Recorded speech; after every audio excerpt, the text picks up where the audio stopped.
kalau kita mengalami batuk berdahak, itu justru yang harus dilakukan adalah untuk mengeluarkan dahaknya. Oh.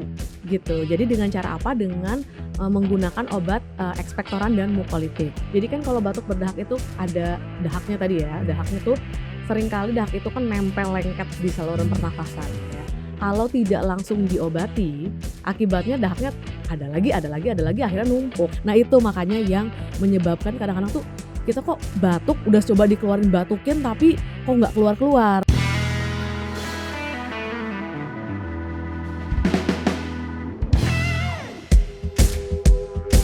Selamat datang di podcast Meet the Expert. Kualitas udara yang buruk kini menjadi perhatian serius di seluruh dunia. Dan Indonesia berada di peringkat 14 dengan kualitas udara terburuk di dunia. Selain merusak lingkungan, polusi udara juga berdampak negatif pada kesehatan kita. Salah satunya adalah menjadi penyebab utama batuk. Batuk tidak hanya membuat kita merasa tidak nyaman, tetapi juga dapat mengganggu aktivitas sehari-hari. Bahkan bagi sebagian orang, batuk bisa dianggap sebagai sesuatu yang memalukan. Tapi swipers, tenang saja. Batuk tentunya masih bisa disembuhkan.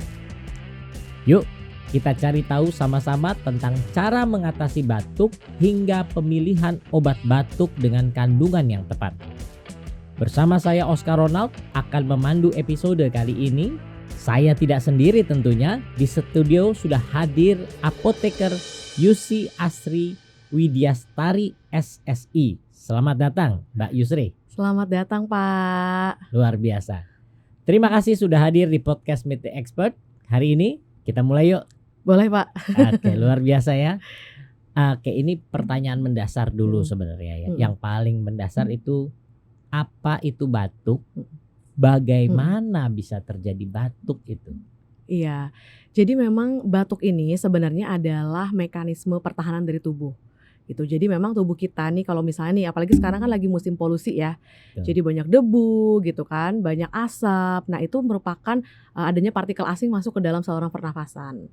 Nah, mekanisme dari tubuh, pertahanan tubuh itu adalah salah satunya dengan refleks dari batuk itu gitu. Jadi batuk sendiri adalah sebenarnya mekanisme pertahanan tubuh gitu, Pak. Batuk adalah mekanisme pertahanan tubuh. Betul. Dan sifatnya itu refleks ya. Betul, biasanya. betul Pak. Refleks gitu. Nah, ini apa saja sih sebenarnya jenis-jenis batuk yang sering terjadi dan ciri khas masing-masingnya itu seperti apa?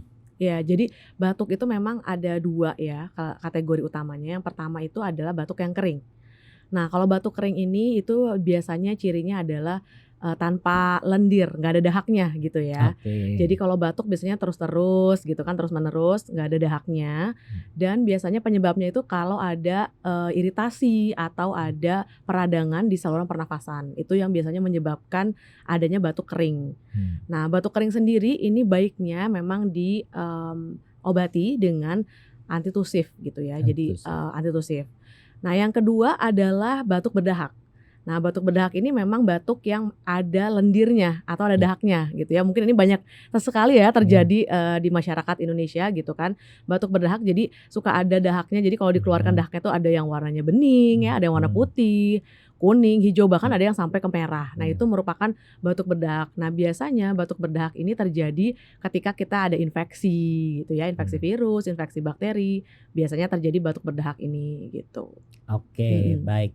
Jadi kalau batuk kering itu istilahnya cuman aduh gatel ya. Iya, gitu betul, ya. betul. Tapi kalau yang ada lendirnya itu kayak ganjel gitu. Iya, benar Pak. Oke. Nah, mengapa dahak begitu lengket dan sulit dikeluarkan sih sebenarnya?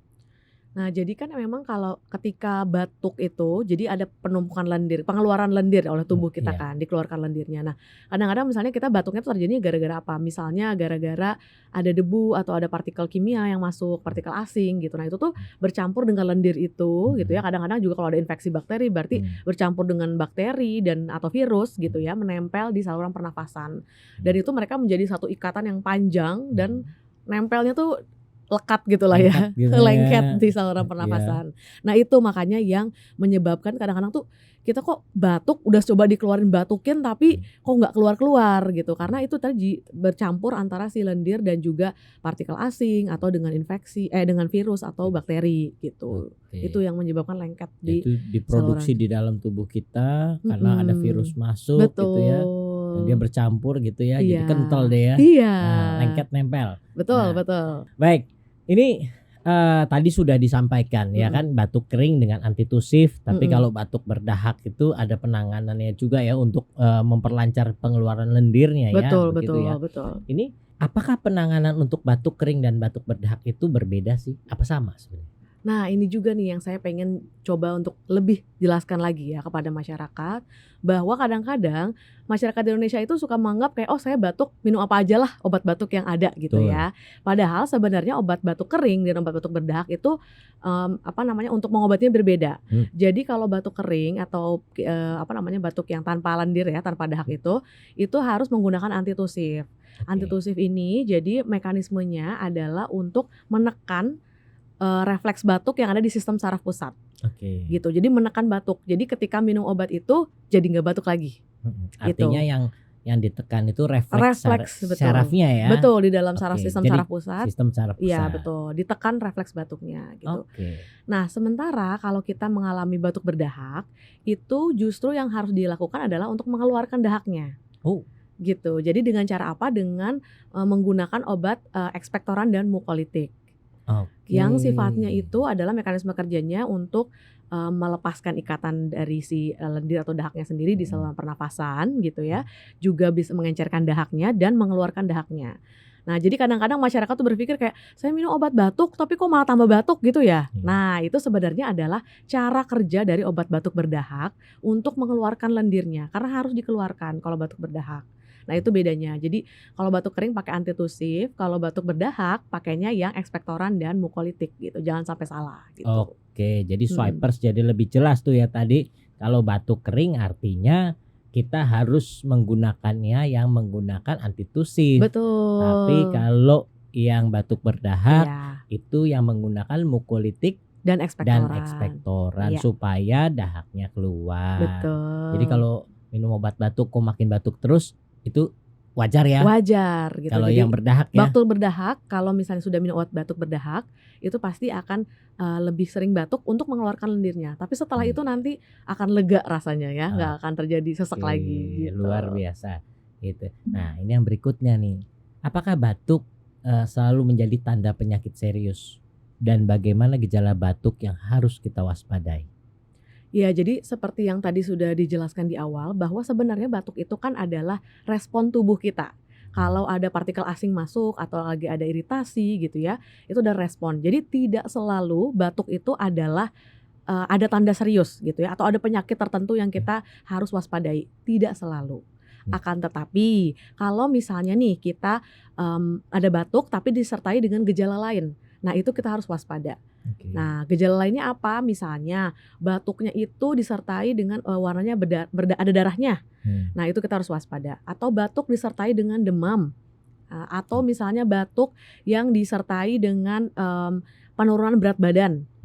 Atau batuknya tuh lama banget sampai lebih dari 3 minggu. Nah itu juga harus kita waspadai gitu. Nah itulah yang sebenarnya tadi yang gejala-gejala tadi, gejala lain tadi itu yang kayaknya kita harus mulai konsultasikan juga ke dokter ya kalau sudah mengalami gejala-gejala itu gitu. Oke, artinya setelah kita melakukan pengobatan mandiri, kalau terus berlanjut, hubungi dokter. Iya, gitu, betul sekali. Gitu ya. Artinya kita juga harus sensitif dengan gejala-gejala lain ya. Benar. Oke, baik. Ini yang kita lihat adalah apa sih komplikasi yang mungkin timbul jika batuk berdahak tidak segera ditangani, dan bagaimana komplikasi ini dapat mempengaruhi kualitas dari kehidupan kita. Iya, jadi kan kalau batuk berdahak itu ada dahaknya tadi ya, dahaknya tuh seringkali dahak itu kan nempel lengket di saluran pernafasan ya. Kalau tidak langsung diobati, akibatnya dahaknya ada lagi akhirnya numpuk dan menyebabkan pernafasan tidak lancar, akhirnya numpuk di saluran pernafasan, jadinya sesek gitu kan. Nah makanya kenapa penting sekali ketika kita mengalami gejala batuk berdahak itu langsung diobati dengan obat batuk berdahak. Ya, dengan ekspektoran, mukolitik tadi supaya jadinya tuh tidak terjadi penumpukan lendir di saluran pernafasan. Jadi nantinya bisa pernafasan lebih lancar ya, nggak sesek gitu. Nah, itu yang sebenarnya menyebabkan juga kualitas hidupnya juga bisa menurun. Karena kan kalau kita nafasnya susah, sesek ya, mau ngapa-ngapain susah. Akibatnya juga aktivitas juga terhambat. Nah, itu sebenarnya yang kenapa kita harus benar-benar ketika mengalami gejala ini langsung sebaiknya segera diobatin gitu. Oke, ya supaya tidak menjalar ke hal-hal lain ya, Betul. supaya kehidupan kita juga bisa berjalan dengan baik gitu ya. Betul, Oke. betul. Luar biasa. Ini kapan waktu yang tepat untuk mulai mengkonsumsi obat batuk? Serta obat batuk itu dengan kandungan apa yang direkomendasikan? Jadi paling baik itu ketika kita mulai ngerasa batuk berdahak. Ya, misalnya kalau batuk berdahak kan begitu kita ngerasa kan pasti ada dahaknya nih yang ngeganjel gitu ya, itu langsung. Jangan ditunggu sampai berhari-hari. Kadang-kadang orang tuh sudah nunggu sampai seminggu dulu gitu kan ya. Ini mungkin cuman biasa aja terus ditunggu lama. Akibatnya tuh udah terlalu lama dan terjadi penumpukan jadinya sesek. Nah, itu juga jangan sampai terjadi. Jadi begitu ada gejala kita ada batuk dan ada dahaknya, langsung kita obatin dengan obat batuk berdahak yaitu Bromhexin HCl dan juga Guaifenesin gitu ya. Iya, jadi sebagai mukolitik dan juga ekspektoran, betul. Itu adalah yang direkomendasikan untuk batuk berdahak. Ya. Oke, artinya jangan ditunda-tunda lagi ya. Kalau nanti besok juga hilang Nah, gitu ya. itu. Iya, atau cuman sekedar minum air putih terus ya. Oke, tapi harus dengan Bromhexin HCl dengan Guaifenesin ya. Untuk pengobatannya ya. Betul. Oke, terus ini bagaimana obat-obatan seperti Bromhexin tadi ini bekerja bisa membantu untuk mengencerkan dan melegakan pernafasan itu sendiri? Ya, jadi Bromhexin ini mekanismenya kan dia tuh dalam mukolitik. Jadi kalau misalnya tadi kan rantainya panjang nih ya karena udah bercampur dengan segala macam. Nah, ini tuh dia bantu untuk potong-potong. Gitu. Jadi ikatan yang panjang itu jadi potong-potong sehingga yang tadinya tuh nempel banget di saluran pernafasan gitu ya. Jadi lebih mudah untuk diencerkan.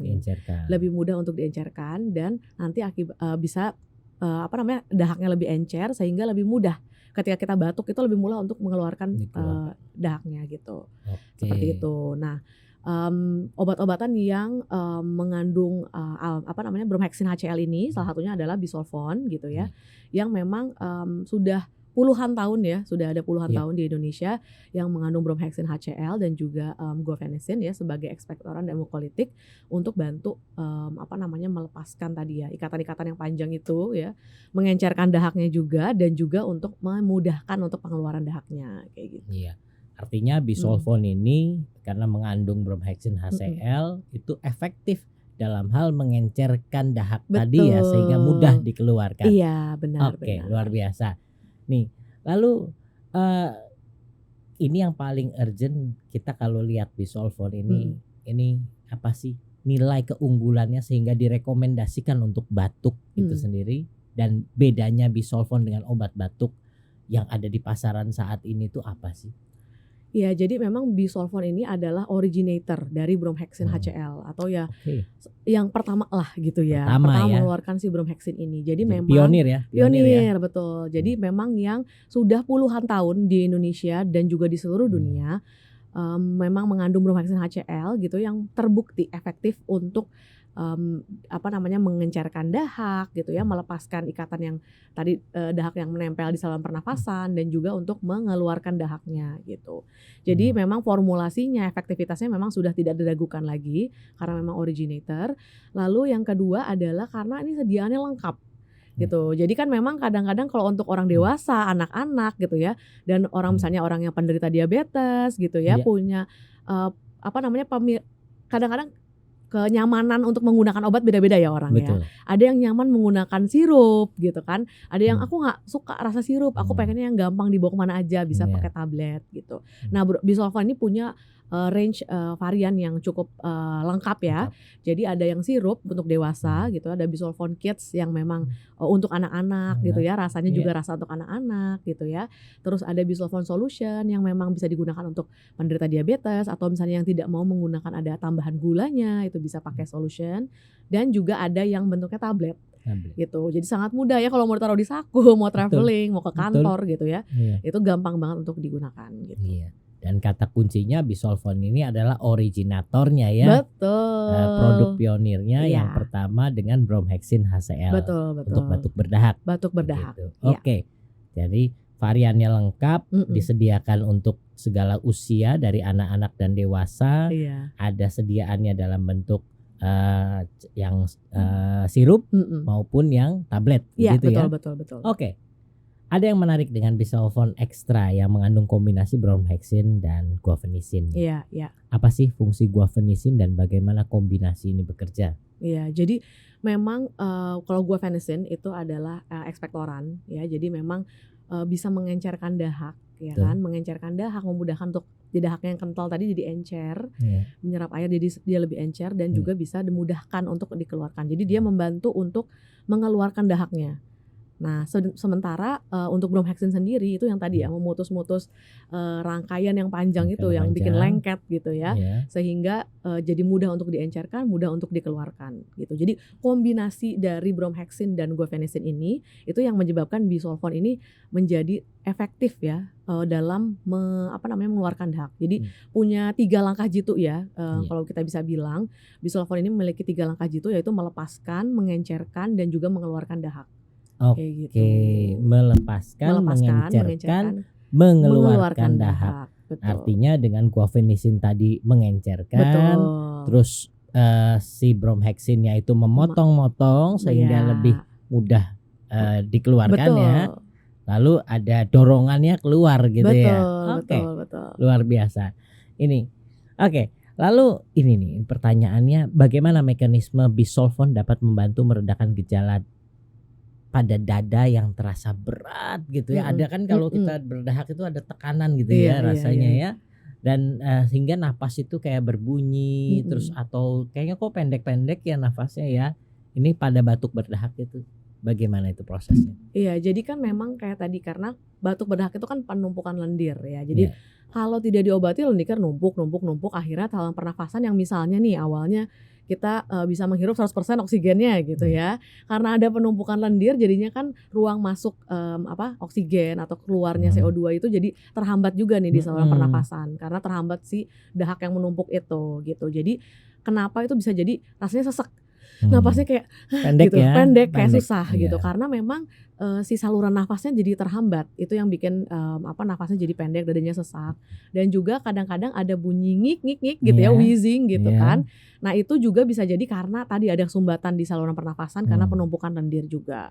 Nah, makanya sebenarnya Bisolvan itu bantu untuk tadi ya melepaskan, mengencerkan dahak dan mengeluarkan dahaknya supaya saluran pernafasan yang awalnya ada penyumbatan, yang maksudnya ada lendir yang menyumbat gitu kan, jadi tidak lapang gitu ya, tidak lapang saluran pernafasannya, jadi lebih lega gitu jadinya, sehingga dadanya lebih ringan gitu ya, nggak sesak, terus juga nggak berat dan juga wheezingnya juga bisa berkurang. Betul. Tapi wheezing ini kan bukan hanya dari lendir ya, bisa juga karena misalnya asma atau misalnya gangguan pernafasan yang lain gitu. Sehingga kalau misalnya memang gejala batuk ini terus berlanjut atau misalnya wheezingnya itu memang makin lama makin keras atau makin tidak membaik gitu ya, memang sebaiknya segera konsultasikan ke dokter. Iya, artinya setelah dilakukan pengobatan, apabila penyakit berlanjut hubungi dokter. Begitu ya. Betul.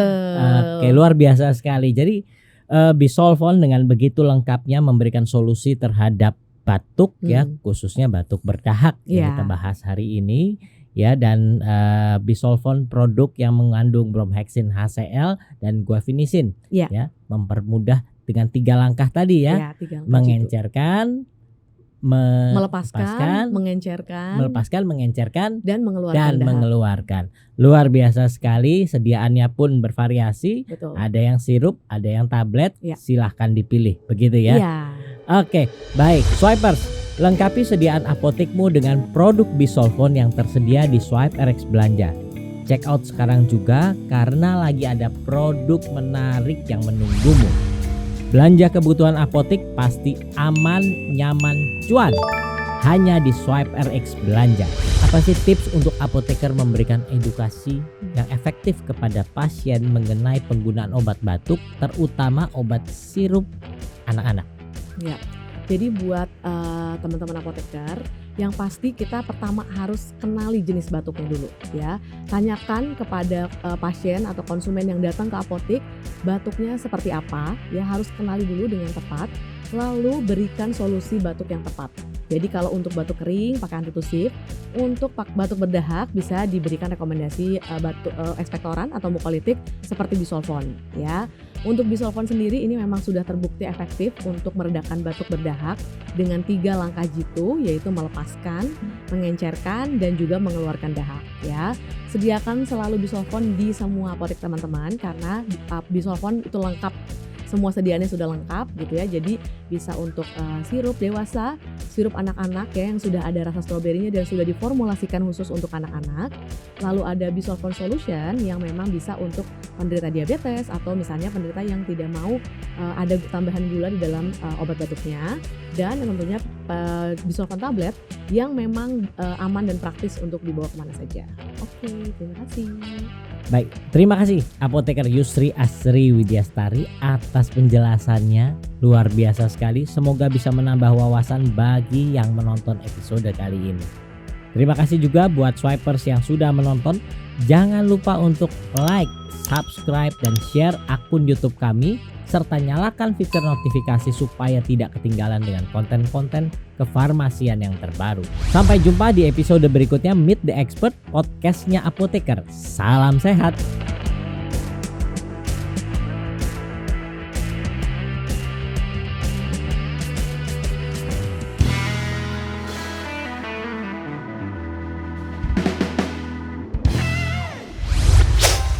Swipe RX.